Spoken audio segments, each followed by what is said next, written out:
आज की इस वीडियो में सीखेंगे वी3 का सभी प्रयोग इंग्लिश स्पीकिंग में। वी3 का प्रयोग कभी वर्ब के रूप में किया जाता है, कभी एडजेक्टिव के रूप में किया जाता है, कभी पार्टिसिपल के रूप में किया जाता है।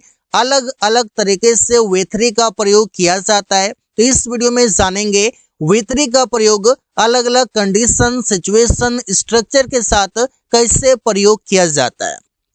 यूज ऑफ वी3 और इसका हिंदी मतलब है कोई काम कर चुका है, चुकी है, चुके हैं, लिया है, दिया है, किया है।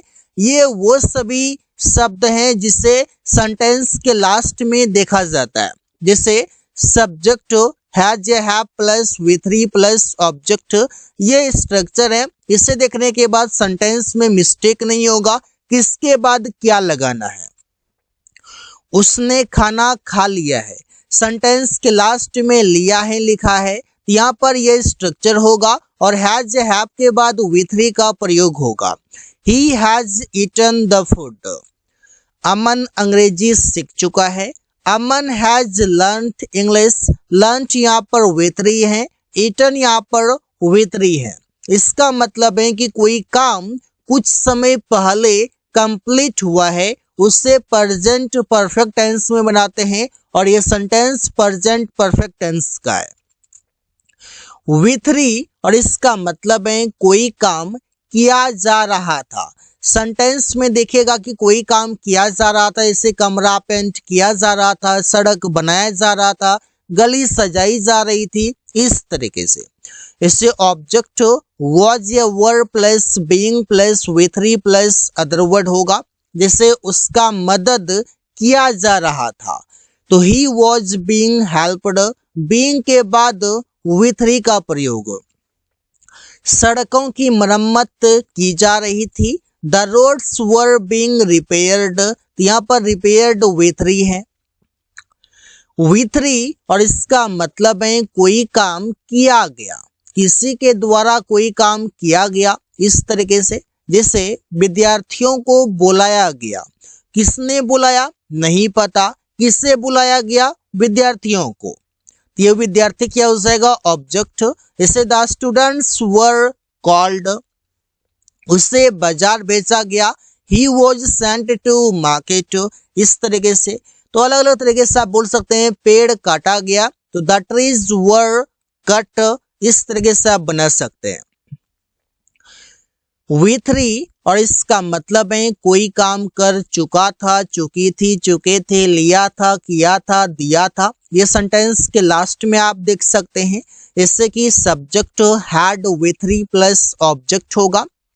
आकाश घर जा चुका था, सेंटेंस के लास्ट में चुका था और ये सेंटेंस पास्ट परफेक्ट टेंस का है। पास्ट परफेक्ट टेंस का ये सेंटेंस है, इसका स्ट्रक्चर ये रहा और सेंटेंस का पहचान ये रहा। इससे आप आसानी से समझ सकते हैं।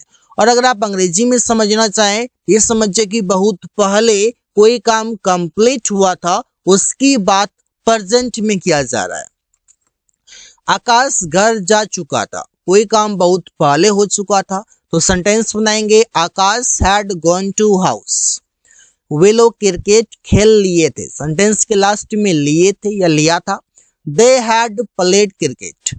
प्लेड हो, गॉन हो, ये दोनों वी3 है।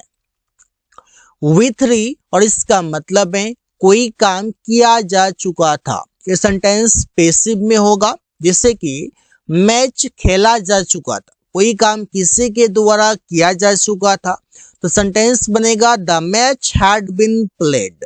किसी के द्वारा कोई काम किया जा चुका था। राम को पढ़ाया जा चुका था। Ram had been taught.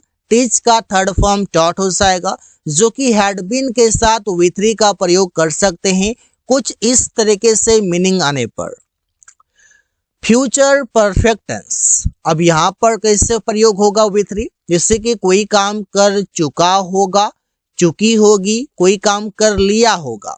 जैसे सब्जेक्ट विल हैव प्लस वी3 प्लस ऑब्जेक्ट। एग्जाम्पल है हम लोग स्कूल जा चुकेंगे, we will have gone to school. Mohan इस काम को खत्म कर चुकेगा, Mohan will have finished this work. तो फिनिश्ड यहाँ पर वी3 है और गॉन यहाँ पर V3 है। तो आप सीख रहे हैं कि V3 का प्रयोग अलग अलग कंडीशन, सिचुएशन, स्ट्रक्चर के साथ कैसे किया जाता है।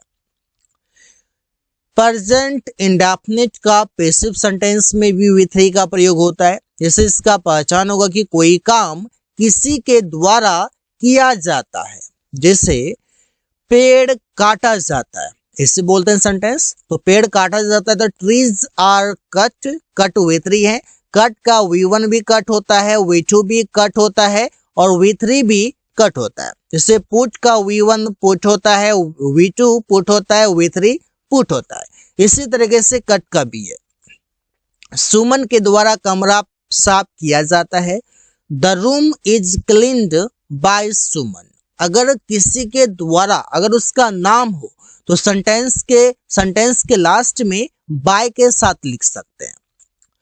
फ्यूचर इंडेफिनिट का पैसिव में V3 का प्रयोग, जैसे कोई काम किसी के द्वारा किया जाएगा, जैसे कि विद्यार्थियों के द्वारा अंग्रेजी बोला जाएगा तो English will be spoken by students. तो बाय स्टूडेंट्स विद्यार्थियों के द्वारा, इंग्लिश विल बी स्पोकन अंग्रेजी बोला जाएगा। उससे याद किया जाएगा, ही विल बी रिमेम्बर्ड। याद करना मतलब रिमेम्बर या रिकॉल भी कर सकते हैं। ऐसे कई सारे वर्ड्स हैं जो कि आप एक वर्ड के जगह पर कर सकते हैं। पास्ट पार्टिसिपल, अब पार्टिसिपल में कैसे प्रयोग करते हैं, जैसे कि कोई काम आप बोलते हैं ना कि पढ़ा हुआ, पिघला हुआ, देखा हुआ, पिया हुआ, मरा हुआ, ऐसा चीज आप याद रख लीजिए कि जो चीजें फिनिश हो चुका है, जो चीजें फिनिश हो चुका है, कंप्लीट हो चुका है, वहां पर अगर ऐसा मीनिंग आता है कि पढ़ा हुआ, लिखा हुआ, देखा हुआ, मरा हुआ, तो वहां पर आप V3 का प्रयोग करते हैं। जैसे कि मैंने सड़क पर मरा हुआ सांप देखा, तो मरा हुआ, मरने का काम फिनिश हो चुका है, यहाँ पर V3 होगा। अगर ऐसा हो कि काम वो जारी हो, मतलब फिनिश नहीं हुआ हो, तब तो V4 आएगा। लेकिन अगर फिनिश का मतलब दिखाए तो वहां पर V3 आएगा। तो बोल सकते हैं I saw a dead snake on the road. आप डेड के जगह पर आप डेड भी बोल सकते हैं, लेकिन डेड यहाँ पर V3 के रूप में आप बोलेंगे तो इट्स बेटर।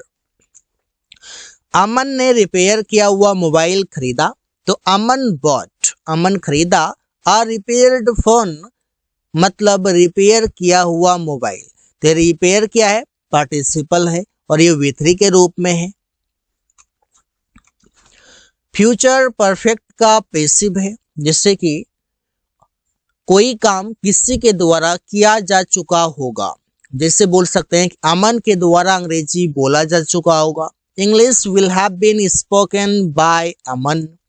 आकाश को दंडित किया जा चुका होगा, Akash will have been punished.